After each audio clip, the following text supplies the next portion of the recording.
अगर आप हमारा डैम्स बना के हमारा पानी वानी रोकने की कोशिश करेंगे तो हम एक नहीं 10 में নয়াদিল্লি নয়, ইসলামাবাদ আজ পুরো দুনিয়ার দৃষ্টি কাটছে।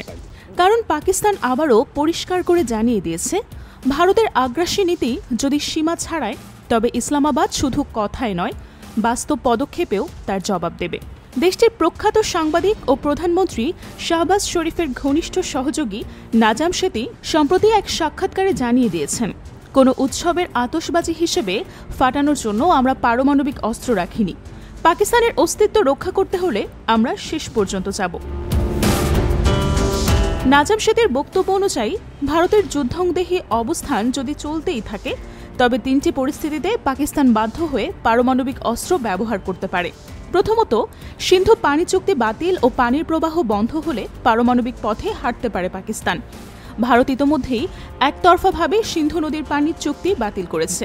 এতে পাকিস্তানের কোটি কোটি মানুষের জীবন হুমকির মুখে পড়েছে। পানি আটকানোর এই চেষ্টা যদি চলতে থাকে, পাকিস্তান তা কোনোভাবেই মেনে নেবে না। দ্বিতীয়ত, করাচি অবরোধ করলেও একই বিবেচনা করতে পারে দেশটি। পাকিস্তানের প্রধান বাণিজ্যিক বন্দর করাচি।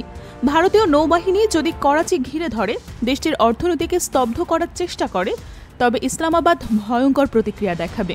তৃতীয়ত, করাচি থেকে লাহোর পর্যন্ত ভারতের অগ্রযাত্রা।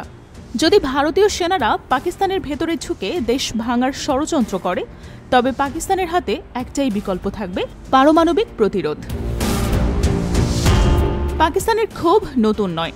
চলতি বছরের মে মাসে ভারত হঠাৎ করেই তথাকথিত অপারেশন সিঁদুর চালায়।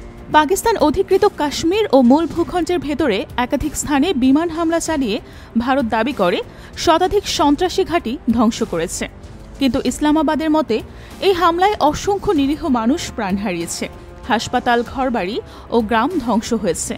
পাকিস্তানের প্রতিরক্ষা মহল বলছে, এটা সন্ত্রাসবাদের বিরুদ্ধে যুদ্ধ নয়, বরং পাকিস্তানকে দুর্বল করার নগ্ন চেষ্টা।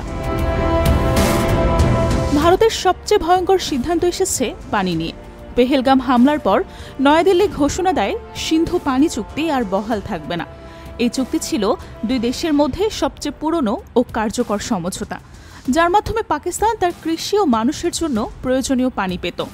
ভারত একতরফাভাবে পানি বন্ধ করে দিয়ে পাকিস্তানের কোটি মানুষের বেঁচে থাকার লড়াইকে হুমকির মুখে ফেলেছে।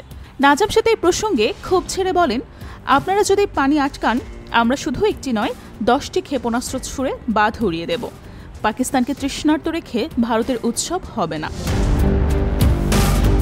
অভিজ্ঞ কূটনীতিকরা বলছেন, পাকিস্তান এখনও কূটনীতি পথে হেঁটে সমস্যার সমাধান চাচ্ছে। ইসলামাবাদ আন্তর্জাতিক মহলের কাছে বিষয়টি তুলেছে, জাতিসংঘ ও ওআইসিকে জানিয়েছে ভারতের উস্কানির কথা। কিন্তু ভারত যদি মনে করে পাকিস্তানের ধৈর্য অসীম তবে সেটা মারাত্মক ভুল হবে। পাকিস্তানের সামরিক বাহিনী বারবারই জানিয়েছে, দেশের ভৌগোলিক অখণ্ডতা রক্ষায় তারা যে কোনো ত্যাগ স্বীকার করতে প্রস্তুত। বিশ্লেষকরা মনে করছেন, দক্ষিণ এশিয়ার ভবিষ্যৎ নির্ভর করছে নয়াদিল্লি কতটা সংযম দেখায় তার উপরে। পাকিস্তান স্পষ্ট করে দিয়েছে, তাদের লক্ষ্য কোনো আগ্রাসন নয়, কেবল আত্মরক্ষা। কিন্তু ভারত যদি জেদ ধরে এগোয় তবে উপমহাদেশকে ভয়ঙ্কর বিপদের দিকে ঠেলে দিতে পারে।